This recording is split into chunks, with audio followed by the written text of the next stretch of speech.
जम्मू कश्मीर के कुलगाम में आतंकी हमला हुआ। आतंकियों ने 2 गैर कश्मीरी मजदूरों की हत्या कर दी।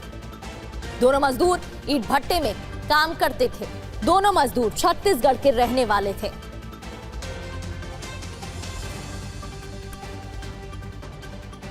तो हत्याकांड के बाद आतंकियों की तलाश की जा रही है। कुलगाम और आसपास सेना का सर्च अभियान जारी है।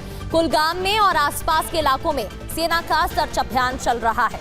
हत्याकांड के बाद से तलाश जारी। आने जाने वाली रास्तों पर नजर रखी जा रही है। आने वाले रास्तों पर नजर। इधर कुलगाम आतंकी हमले के बाद जम्मू कश्मीर के उपराज्यपाल मनोज सिन्हा ने बैठक बुलाई है। ये बड़ी खबर है। इस हमले के बाद बैठक बुलाई गई है। जम्मू कश्मीर के एलजी मनोज सिन्हा ने बैठक बुलाई है और श्रीनगर के लोक भवन में उच्च स्तरीय सुरक्षा समीक्षा बैठक होगी। बड़ी बात यह है कि बैठक में जम्मू कश्मीर पुलिस, सेना, केंद्रीय अर्धसैनिक बल और खुफिया एजेंसियों के वरिष्ठ अधिकारी भी शामिल होंगे। बैठक में कुलगाम हमले की समीक्षा, आतंकियों की तलाश के लिए चल रहे अभियान, सुरक्षा व्यवस्था और आगे की रणनीति पर चर्चा की जाएगी। और एक और बड़ी जानकारी इसी खबर से जुड़ी। जम्मू कश्मीर के मुख्यमंत्री उमर अब्दुल्ला ने घोषणा की है। इस हमले के बाद उमर अब्दुल्ला की घोषणा, मृतक के परिजनों को 10-10 लाख रुपए का मुआवजा, जिला प्रशासन की तरफ से भी 6 लाख रुपए की मदद। सीएम ने बेगुनाह लोगों की मौत पर गहरा दुख व्यक्त किया है। तो जिला प्रशासन की तरफ से मुआवजे का ऐलान किया गया है। मुख्यमंत्री की तरफ से भी मुआवजे का ऐलान किया गया है। टारगेट किलिंग पर जम्मू कश्मीर के उप मुख्यमंत्री भी बयान देते हुए नजर आए हैं। सुरेंद्र चौधरी का बयान, हाई अलर्ट के बाद भी हत्या कैसे हुई, ये सवाल जम्मू कश्मीर के डीजीपी को जवाब देना चाहिए। हत्या की हाई लेवल जांच होनी चाहिए।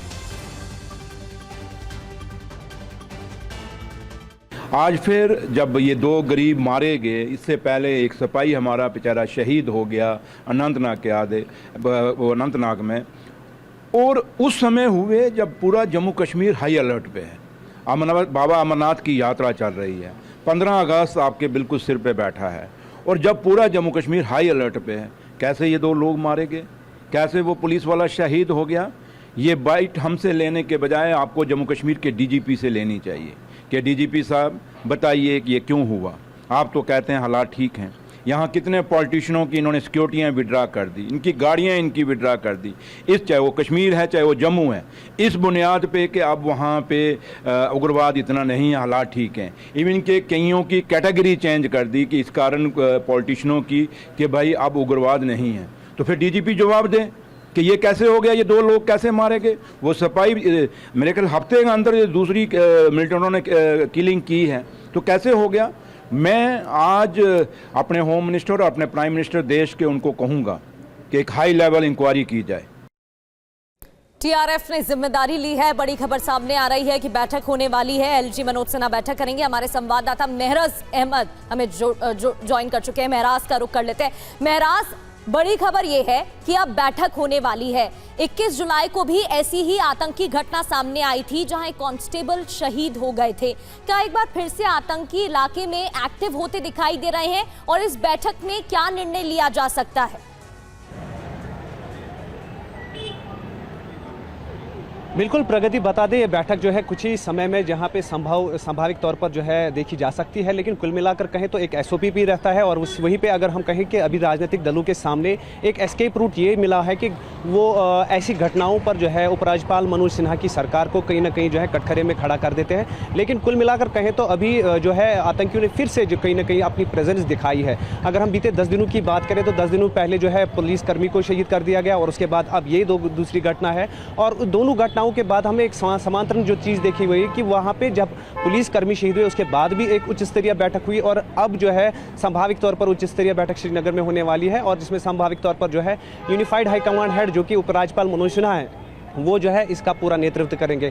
सभी एजेंसियों के प्रमुखों को जो है यहाँ पे बुलाया गया है, और उसके चलते कहा जा सकता है कि ये बैठक जो है इसमें निष्क्रिय ये निकल जाएगा कि आखिर ये जो अब फिर से मिलिटेंट फिर से अपनी प्रेजेंस दिखाने की कोशिश में जुटे हैं, इसको कैसे दबा जाए, और जो माहौल अभी तक समृद्धि वाला था, खुशहाल था, उसको कैसे वो मेंटेन किया जाए। लेकिन कुल मिलाकर कहें तो अभी जो है राजनीति अब इस पर पूरी तरीके से गर्मा चुकी है। राजनीतिक दल जो है कहीं ना कहीं उपराज्यपाल मनोज सिन्हा की सरकार पर सवाल खड़े करते हैं। वहीं पर जो है कुछ राजनीतिक दलों का ये भी कहना है कि अब जो इसके बाद प्रोसेस होगा, यानी जो संदिग्धों को उठाया जाएगा उसमें निर्दोष व्यक्तियों को, निर्दोष युवाओं को नहीं बुलाना चाहिए।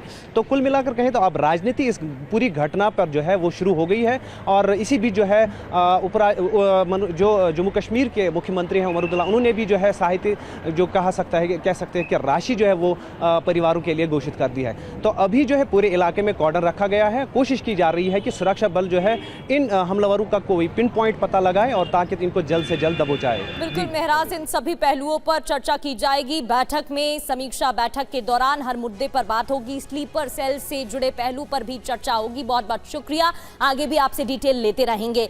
लेकिन यह भी जानना जरूरी है कि ये पहली बार ऐसा नहीं हुआ है जब टारगेट किलिंग का मामला सामने आया हो। जम्मू कश्मीर में कब कब टारगेट किलिंग की घटना हुई है, ऐसे मामले कब कब सामने आए हैं, बिग वॉल के जरिए आपको बताते हैं कब कब टारगेट किलिंग। 31 जुलाई 2026 ताजा मामला कुलगाम में, जिसकी खबर हम आपको बता रहे हैं। 2 मजदूरों की हत्या की गई, जिसको लेकर अब कड़े एक्शन की भी तैयारी है। इससे पहले 22 अप्रैल 2025 बेसरन घाटी पहलगाम में पर्यटकों को चुन चुनकर मारा गया, 26 मौत। और इधर भी ऐसा ही मामला देखने को मिला जहां नाम पूछकर मारा गया है इस ताजे मामले में भी।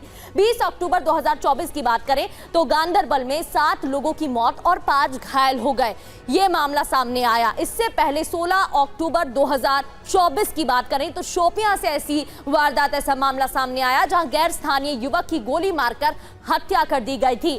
फिर 17 अप्रैल 2024 की बात करें तो अनंतनाग बिहार के कामगार की ये हत्या, यानी कि बिहार के एक शख्स की हत्या की गई। 1 जनवरी 2023 की बात करें तो डांगरी राजौरी में इस वारदात को अंजाम दिया गया था जहां 7 लोगों की जान चली गई थी, 7 लोगों की मौत हो गई थी। तो बार बार ऐसे मामले सामने आ चुके हैं और अब जो बैठक हो रही है उसमें क्या निर्णय लिया जाएगा वो देखने वाली बात है।